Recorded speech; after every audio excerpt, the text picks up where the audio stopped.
Raiders versus Jets. Mike, you want me to go first, huh? Sure. So going into the Monday Night Football game, I think I was kind of prepared to pick the Jets to win.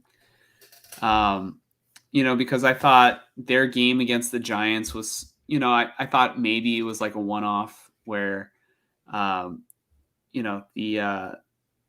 I thought possibly they're not going to not score touchdowns every week.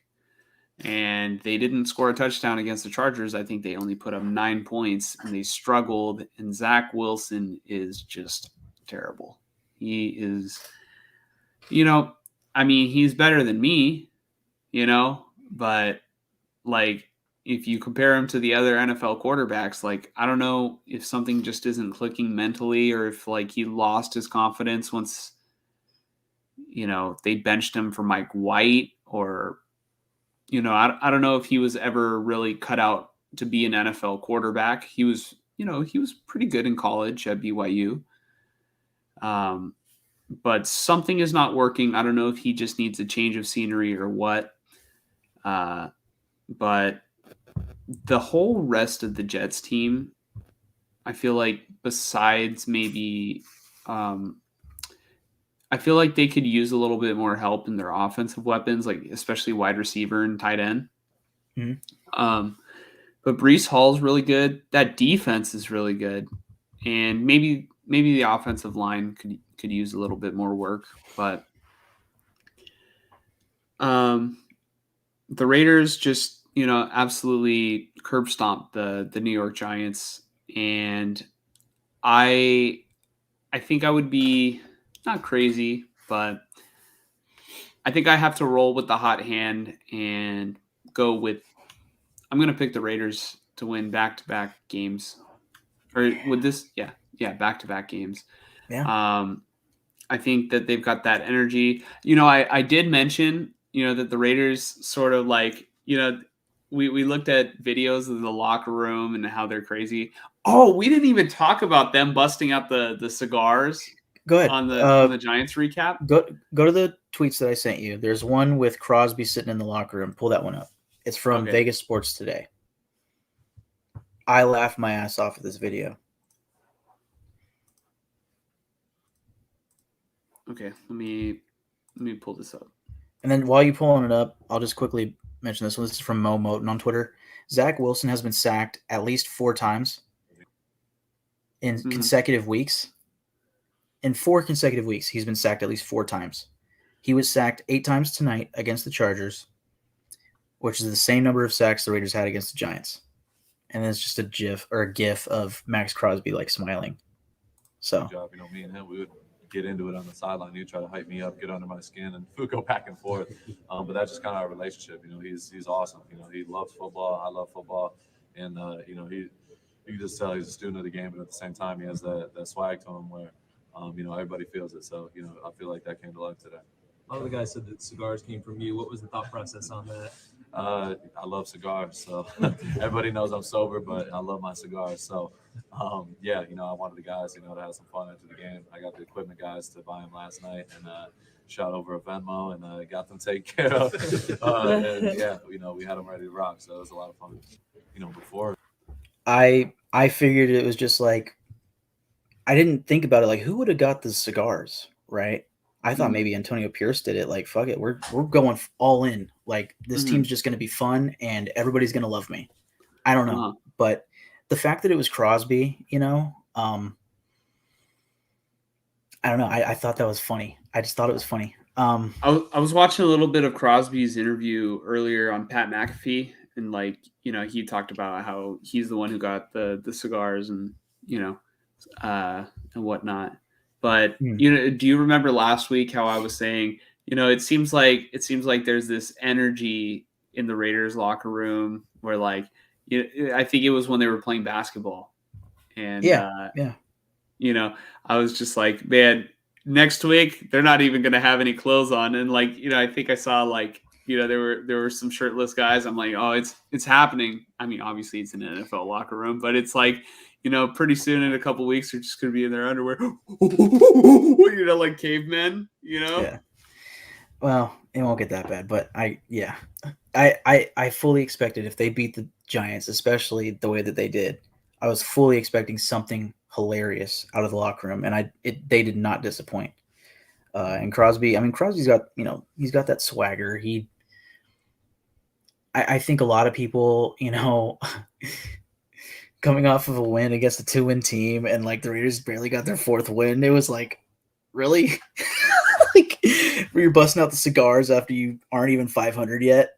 Like, I think a lot of people kind of probably took it that way. Like, this is just stupid. But you just fired Josh McDaniels. This locker room they feel free, and they feel like, again, like rejuvenated. They feel like a real team. So I don't know, man. That's the Raiders. Like, that's the Raiders swagger that like they've been missing for so long. Like, fuck it. Let Max Crosby do something. Let him. Yeah, man. This will be the last tweet I have you pull up. There's a tweet up there, 3 tweets below that one from Chris Reed. Okay, this is from the Giants game, but this is from the Giants game, but I mean, in the portion about the Giants, I mentioned like the offense seemed to kind of dwindle and not be nearly as good in the second half. And 2 of the touchdowns, I want to say, I could be wrong here, but 2 of the rushing touchdowns for Jacobs, both of them, I want to say were coming off of turnovers by the defense, right? Mm-hmm. This is from the opening drive, this play. This was, I want to say, the first pass play. Obviously, the opening drive was well scripted. Point being here, second half, we're up 24-0, right? We're blowing them out. You don't need to keep it fancy. You just want to run it down, run the clock out, win the game, right? So it seemed like their offense got a little bit more vanilla as the game went on. Mm-hmm. Point being here, I want to see more of this right here. Go ahead and play it. This is just great design. And then after, you can read the tweet too.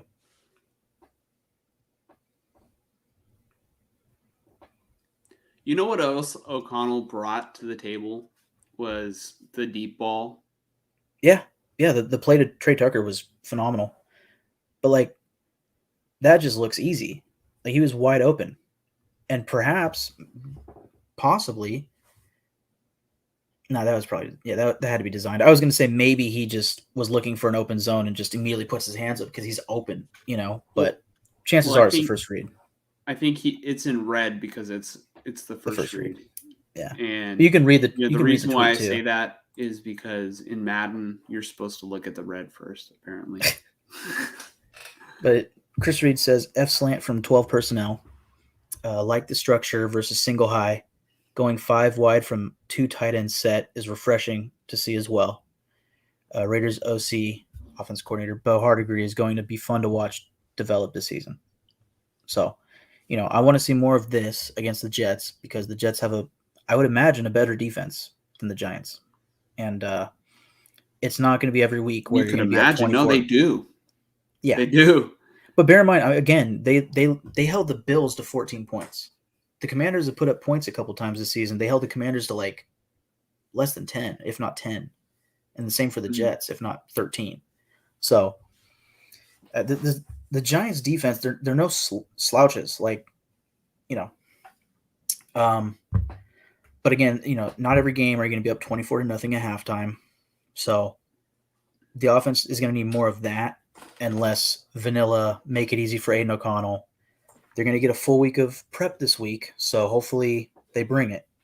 But just looking at the Jets and really looking at the way that they played against the Chargers tonight, I think it's up to the Raiders defense once again to go out there and stop the Jets, stop their opponent, right? And they can. The biggest threat is Breece Hall. The Chargers were able to withhold him. And honestly, looking at his numbers, I know you've been trying to trade for him a couple times here the past couple weeks from me on fantasy. Hey. But People could be If you- watching. Yeah, but if you actually look at his numbers, rushing wise, his stats are coming in the passing game. They're actually not running the ball very well. Well, yeah, they want to get him. They want to get him away from the line of scrimmage because they're getting their ass kicked on the offensive line. And if that's true, look out, man. I'm Max Crosby. Even the defensive tackles were doing great in this game against the Giants. Maybe Tyree Wilson could step it up a little bit. I mean, Zach Wilson, he doesn't scare me. And this is a home game in a home, in front of a home crowd that, again, is excited, rejuvenated, restored hope, or renewed hope this season. I agree. I see a Raiders win here, but it's not going to be easy. It's not going to be a pushover the way the Giants were. Yeah, I can see this being low scoring and really tight going all the way to the end. I don't know if I expect like Aiden O'Connell heroics. And I mean, chances are Sauce Gardner is going to be up against Devontae Adams, and I'd say 9 times out of 10, I would take Devontae Adams, but at the same time, like the track history under McDaniels has been like they'll probably go elsewhere, but this isn't McDaniels, so I'd like to see Devontae Adams get many targets, right? But obviously Sauce Gardner is a threat. But I think it's going to be up to Josh Jacobs again. I'm going to probably say that every week. It's going to be Josh Jacobs, get him going, develop the run, succeed at that, and then open up the offensive play calling and throw it deep a couple times, right? But play smart, play efficient, no turnovers, and hopefully get some turnovers, right? I mean, the key to success is what happened in the Giants game, but that's not going to happen every week again. So, yeah, the Jets really need this game because I think they're really trying to, keep their playoff hopes alive. That way, in case Aaron Rodgers can sort of pull off a miracle and come back. And then also, Robert Saleh, you could argue that he might be coaching for his job. I know we just gave him a ton of praise, but I think it really sucks. Like, it was his decision to keep Zach Wilson, and like his starting quarterback went down, and a lot of teams would be in shambles without their starting quarterback. But like, at the end of the day, the Jets GM, the Jets owner, their expectation this season was to win the Super Bowl. That's like how they were marketing it, or everybody was hyping them up as like a Super Bowl favorite with Rodgers. Yeah. And that I think losing Rodgers changed this season. Yeah, I think losing Rodgers is a perfectly fine excuse to give to Robert Saleh and give him another season. I don't see them firing him unless they really suck. But like, they lost him in week 1, and they're in the running at least. I mean, I know they just lost to the Chargers, and that didn't help. They were 4-3 going into the game. Now they're 4-4, as are the Chargers now. And then the teams currently sitting in the playoffs are like, I think 5-4 or 5-3 or 6-3. You have the entire AFC North currently sitting in the playoffs. I think right now the Bills might be sitting on the outside looking in at the 8th seed, which, that's tough to imagine any team passing up the Bills. But look at it this way. Right now, the Raiders, they haven't hit their bye yet. And, as far as needing wins, that actually kind of doesn't help them. But they're 4-5. Chargers are 4-4. The Jets are 4-4. There's probably other teams that are 4-4. And again, there's a lot of teams that are like 5-3, 5-4. If you beat the Jets, the Raiders beat the Jets, they'd be sitting at 500, 5-5. They'd be above the Jets. The Chargers are playing the Lions. I'd like to think the Lions will win. You'd be sitting above the Chargers, hopefully. And again, losing to the Chargers in week 4, that really hurts. Like, those are the types of games you have to win, right? And that's why McDaniels is fired. It's over and done with. Same for the Steelers game. That's huge. But, man, if the Raiders go on a little 2-game win streak, they're sitting at 500. Look out. I'm not expecting them to make the playoffs, but upcoming schedule at Miami, tough. At home, Kansas City, tough. Bye week, Minnesota at home. Chargers at home on Thursday Night Football. At Kansas City, at Indianapolis, finish it out at home against Denver. I think if they beat the Jets, I'm going to say this right now. If they beat the Jets, I think Miami is a very winnable game. Now, if they lose to the Jets, I'm not going to feel confident at all. I'm not saying that I'm confident right now, right? But I think Miami's beatable. They just got held to 14 points by the Chiefs. You pointed out last week, they've only beaten teams with losing records. The Dolphins very well could be fakers. They could be beatable. Now we're going to play them at Miami. That might make it a little tougher, but we'll see. Kansas City, I'm fully expecting losses against them, whatever, but I would like to beat them. And I said before the season, my prediction was we're going to beat them once this season. They have rejuvenated hope in life, and they want to fight for this coach. Maybe they pull out a win against them. Maybe.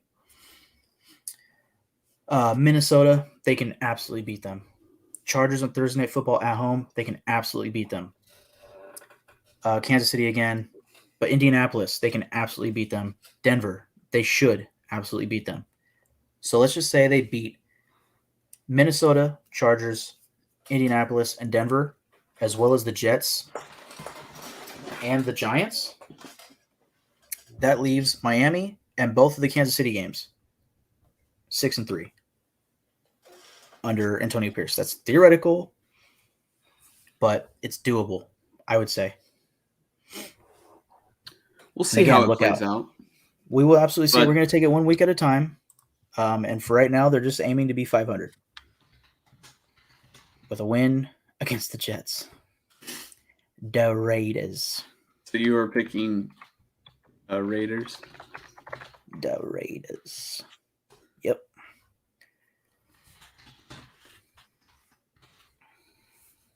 Oh, man. So we'll see how that plays out this week.